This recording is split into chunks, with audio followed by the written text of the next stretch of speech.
grabe talaga. Sobrang laki ng mga zucchini ko ngayon sa garden. Pansahog lang natin sa ating munggo. Sobrang ganda ng ating alubati. Mag-harvest na din tayo ng mga kangkong. Daming stock ng ating gulay. While I'm getting my soup, hindi na maipinta yung kanyang itsura. It tastes like Philippines.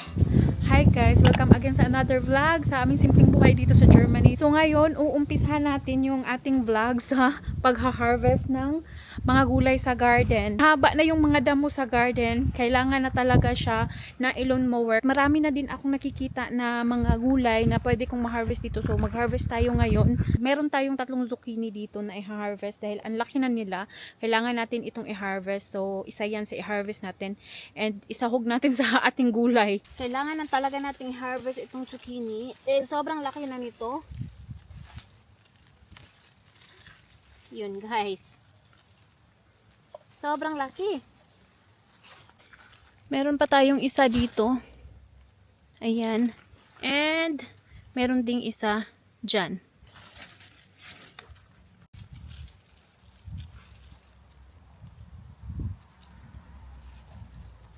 So, yung dalawa na naiwan, hindi muna natin yun i-harvest. I-harvest lang natin yun kapag gugulayan na natin. So, ito munang isa. Tingnan nyo naman. Oh, grabe talaga. Sobrang laki ng mga zucchini ko ngayon sa garden. Ayan. Sobrang ganda din kasi ng lupa na ginagamit namin. Wala akong mga fertilizer na nilagay dito sa ating garden. Puro lang ito compost soil na ginamit namin. And kaya nga yung iba dito is kinakain ng mga slugs at mga insekto. Hindi din kami gumagamit ng mga pesticides. And yeah, hindi din kami gumagamit ng fertilizer. So compost soil lang talaga. Matabang lupa.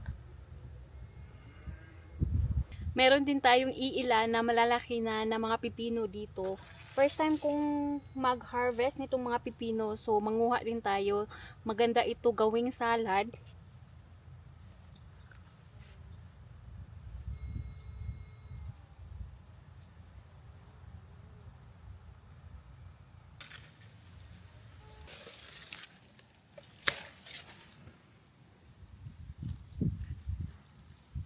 Isa lang pala yung kukunin natin dahil maliliit pa yung iba. Ayan. May dalawa pa dyan. And I think yan lang. So isa lang muna. Isang puno lang kasi ito. So iiwan muna natin ito dito. Guys, I think meron akong talong dito. So maliliit pa siya. Kukunin na natin ito para pansahog natin. So itong isa. Dalawa ito siya. Pero isa lang muna yung i-harvest natin. Pansahog lang natin sa ating munggo. So, ayan, oh, medyo maliit. And, manguha din ako nitong, ay, may tinik siya. And, manguha din ako nitong ating sibuyas dahon. Ano siya? Ganda itong sibuyas dahon. Tataba itong mga sibuyas dahon natin dito sa garden. Ayan, oh. Diba, ang ganda? At marami tayong alubati, guys. So, napakasarap nito sa bagoong. Manguha din tayo. Malalaki na pala yung aking alubati. Usually, ang kinukuha ko dito is mga dahon lang. Pero, nagtubo na pala siya ng sobrang laki. Ayan. Sarap nito sa ating bagoong. Wow. Ito talaga yung kagandahan kapag may sarili kang tanim. Dahil anytime na gusto mong magulay, kukuha ka lang sa garden. Dito kasi kapag gusto ko ng Pinoy gulay, kailangan ko pang pumunta sa Asia Store. So ang Asia Store namin is nasa main city. Malayo siya. So since ako is walang sasakyan and wala pa akong driver's license, hindi pa ako makapag-drive. So hindi talaga dali-dali na makabili tayo ng pansahog sa gulay. Like if we like Filipino mga gulay. Kaya talaga nagtanim ako ng maraming ganitong mga gulay para mabilisan lang. Naha-harvest ko kaagad kapag gusto ko na magulay. Katulad nito ngayon, wala sa plano na magluto ako ng munggo. Ngayon ko lang naisipan na magluto ng munggo. Kakukuha tayo kaagad sa ating garden. Hindi na tayo kailangan na pumunta sa Asia Store.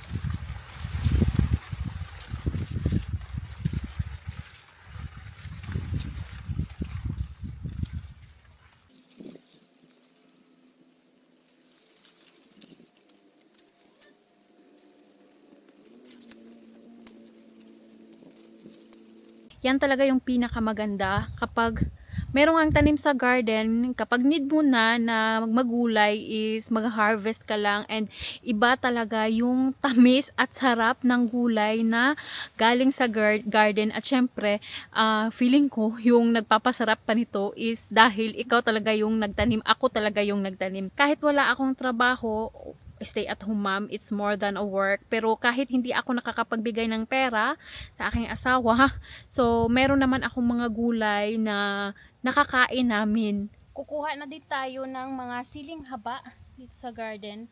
Bali, 2 piraso lang yung i-harvest natin. So ayan, long chili. And kukuha ako nitong aking paprika dahil sobrang dami ng bunga niya. Ipangsahog ko sa lulutuin ko. Bali, 2 gulay yung lulutuin natin ngayon dahil I'm not sure kung si asawa is kakain siya ng munggo. So ngayon, lulutuan ko siya ng ibang putahe. Tapos, try kong mag-harvest nitong ating paprika. Isa lang.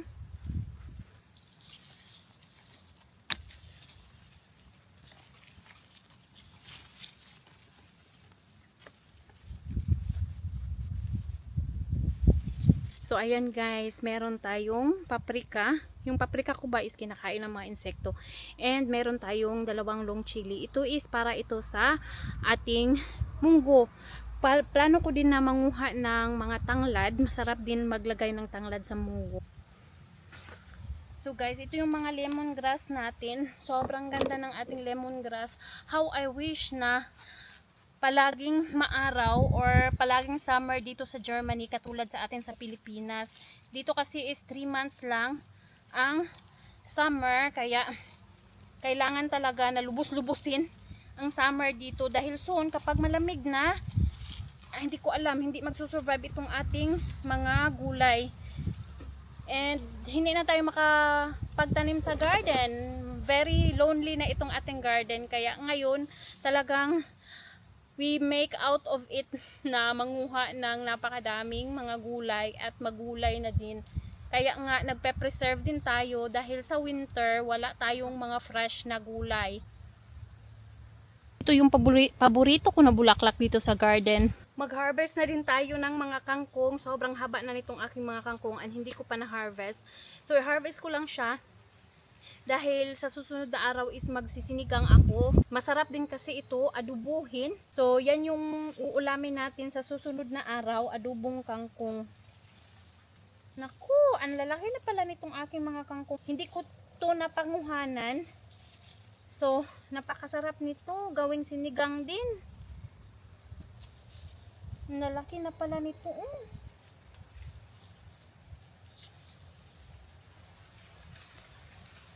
Tingnan nyo guys, I never expect na ganito na pala kalalaki yung mga kangkong ko dito sa garden. Dami nating kangkong guys.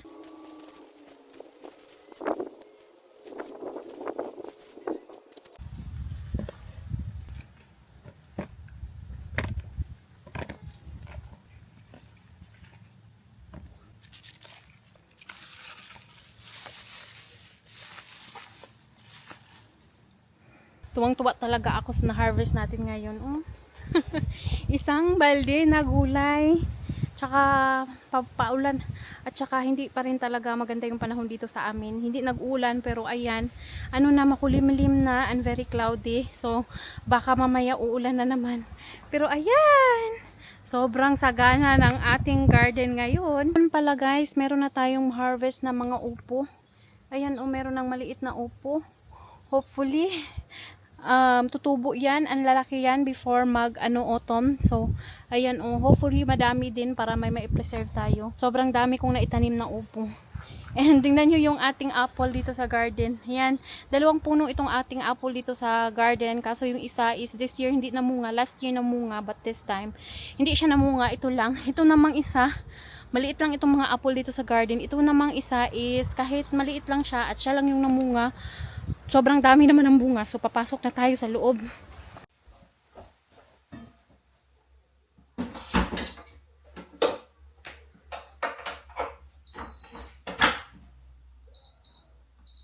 So naisalang na natin yung rice cooker.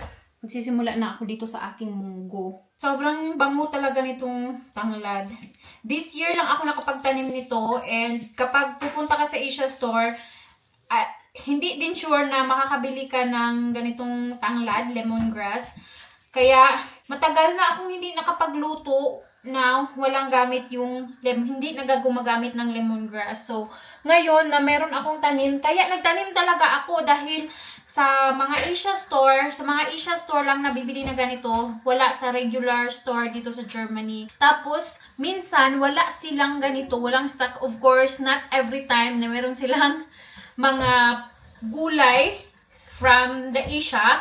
So, usually, yung mga lemongrass nila is frozen. Like, ganito lang siya, yung kanilang mga lemongrass dito usually. Wala talagang dahon. Hindi kasama yung dahon. And, yung dahon pa naman yung pinakamaganda, and yun yung pinakamabango.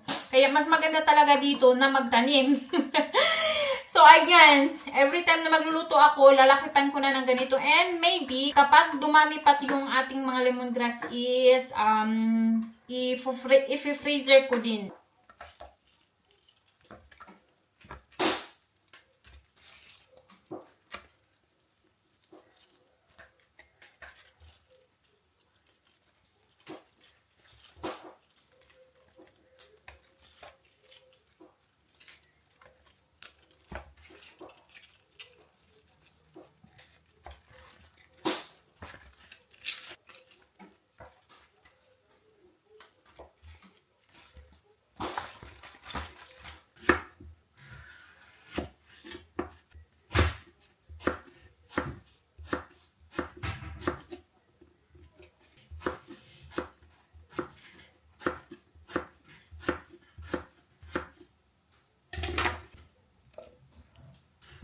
Itong ating garlic and onion, syempre galing din ito sa garden. Ito yung napatuyo natin na onion and garlic. Ito pinakamalaki ito siya.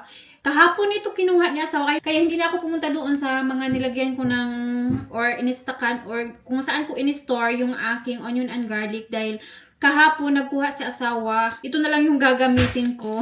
I'm very proud talaga sa mga natanim ko this year. Lalong-lalo na ito talaga yung pinaka-paborito ko na na-harvest mula sa garden, itong aking garlic and tsaka onion. Kahit maliliit itong aking mga garlic, proud na proud pa din ako nito dahil first time ko magtanim nito, and since natuto ako na magluto, ito talaga yung unang-unang mga sangkap na ginagamit, and syempre kailangan talagang bilhin lalo na nung sa Pilipinas pa ako. But then na-realize, iba talaga yung fulfillment, guys. Kapag ikaw yung nagtanim, tapos nag-harvest, tapos hindi mo na kailangan bumili, ayan. So, iba yung fulfillment. Ito na lang talaga yung nagpapasaya sa akin. Pangarap ko lang ito dati. Pangarap ito naming mag-asawa na magkaroon ng garden. Yan talaga yung rason, kaya kami bumili ng malaking, ng lupa na may malaking garden. Hi! Pukmal. See what Ethan. Ethan is now Spider-Man. Hi! Hello. Hello, Spider-Man! So, hindi ko pala pinatulog si anak ngayon para mamaya, hindi yan siya mag-party-party mamayang gabi. So, alas 3 na ng hapon, 3:47, malapit nang mag alas 4, so mamaya, uuwi na din si asawa. Soon, pauwi na din yun, galing sa trabaho. Basas gada? Spider cup. Grabe yung hangin. Kukunin ko pala yung aking nilabahan. Naghalay ako dito sa labas ng bahay para mabilis siyang mauga. Hopefully, hindi pa pala siya masyadong uga. So, kukunin ko muna siya dahil nag-uumpisa ng magtaligsik dito. Hindi talaga maganda yung weather ba. Grabe yung ulan dito sa Germany. Yung hindi magandang panahon dito, mga isang buwan na. So, ibabalik ko ito bukas na ihalay.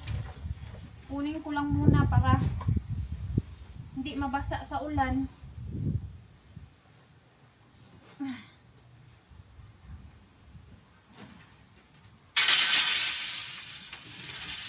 Saka itong ating halayan.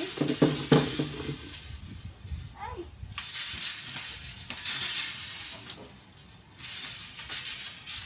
Lagay natin doon sa taas.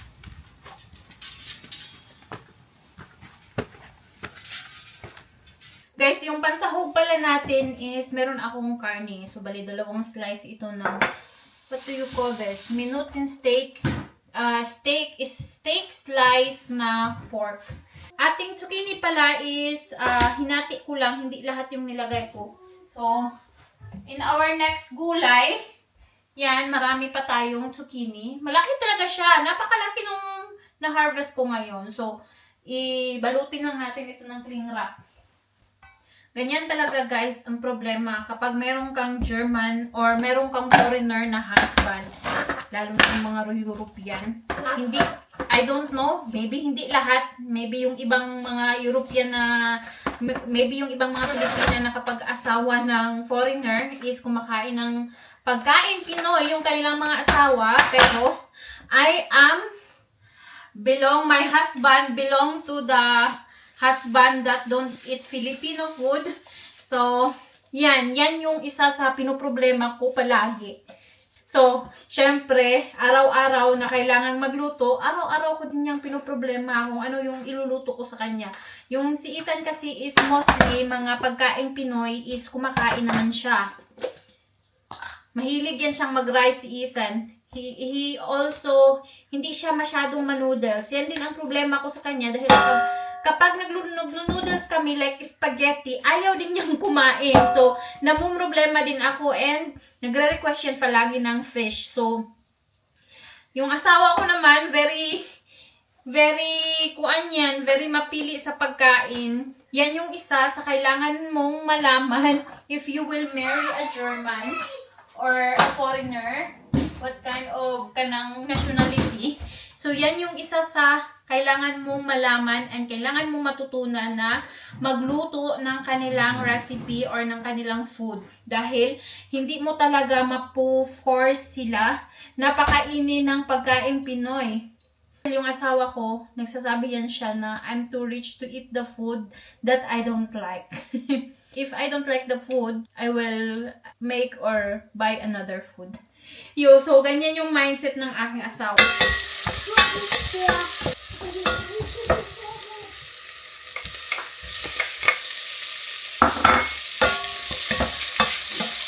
Lalagyan natin ito ng fish sauce para mas masarap. Hindi naman kumakain si asawa nito, so okay lang lagyan natin ng fish sauce. Dahil si asawa talaga is ayaw niya kumain ng may fish sauce. Ayaw niya nga yung amoy ng may fish sauce. So, lagyan natin itong ating munggo.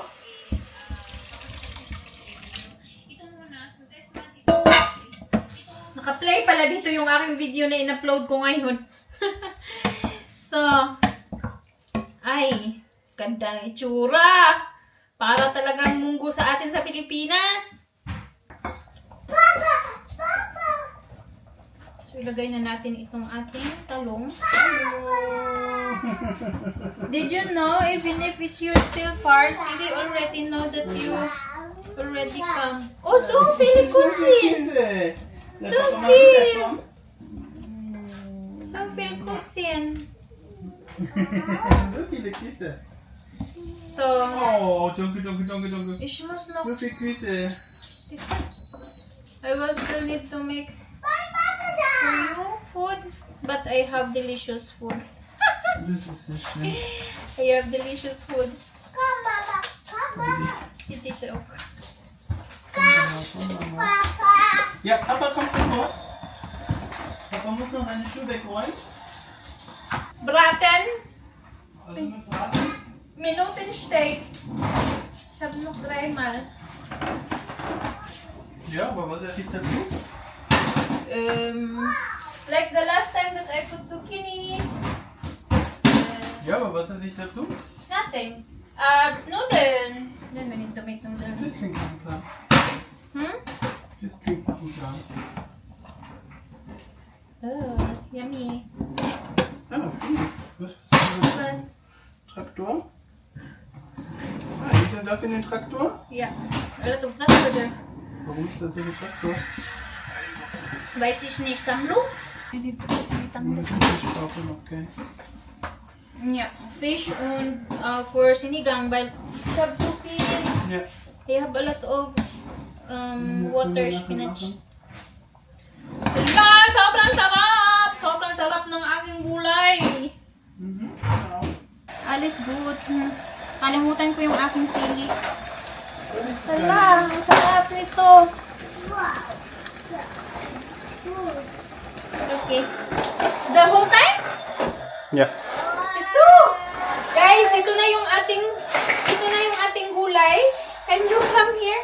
Ayan, meron na yung ating alugbati. Ayan, oh, sobrang daming sapak ng ating gulay. And, alam nyo, sobrang bango. Naaamoy nyo yung alugbati, yung tanglad. Basta sobrang bango. And I'm sure masarap siya. Masarap ng ulam natin ngayon.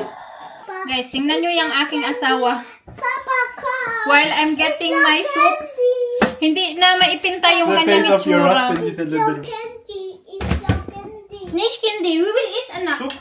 Später, Candy. Hindi na maipinta yung kanyang itsura sa Später. aking soup na napakasarap. He's looking at me like, why do you have weird food? Sometimes he will said, why do you have weird food? Ito yung pinakamasarap na food sa amin. So guys, let's eat. We will see kung magustuhan ba ni anak. Pero alam nyo, yung kakainin niya is soup lang talaga. So, lagyan na lang natin ito lang soup. At saka karne. Hala, ang sarap ng ulam natin ngayon. First time na nakapagluto ako ng ganito dito. Never pa ako nakapagluto ng munggo. Dahil nga, wala akong fresh na mga gulay. Are you hungry already? And tingnan nyo guys, meron tayong bagoong. Ay, nako. Mapapakain na naman tayo ng marami dito. Si asawa pala is hindi pa siya kumain dahil nagluluto ng noodles. Sabi niya, magkumain na daw kami dahil si Ethan is gutom na. It's broke Mia. Hala, gusto pa daw niya ng marami. Soup, na? Mer soup. Aso, mer karne pala. Diyos ko, Lord. Un soup? Yeah? Yeah. Okay. Ayan. Pitizia. Hala! Hala, I'm so excited sa ating pagkain ngayon. And, syempre, ating bagoong. Para talaga tayong nasa Pilipinas nito. Ako lang kumakain ng bagoong dahil sobrang alat niyan kay anak. Yeah! Careful! Yeah, you need to blow. Charles! It tastes like Philippines. Ah, schön. Das wird auch schön, ne? Was? Nächsten Monat fliegen wir auf die Philippinen. Hello, it's so delicious. Ala, ang sarap. Look mo. Si asawa, hindi talaga yan siya. Bis kahit mag-try, ayaw niya. Hala, kalami. Ang sarap. Ang sarap. I-try daw ni asawa yung niluto kong gulay. Oh. Yan yung pagkain niyo. Stay with my food. You stay with your food. Ich schmeckt was. Tastes like It's okay. It's soup. not my food. What is your food? Cabbage filled with pork and so koolrouladen. Ah, das ist Rouladen. Koolrouladen. I still don't try that. And noodles. Not rice. Not nice. But you can also eat it with rice.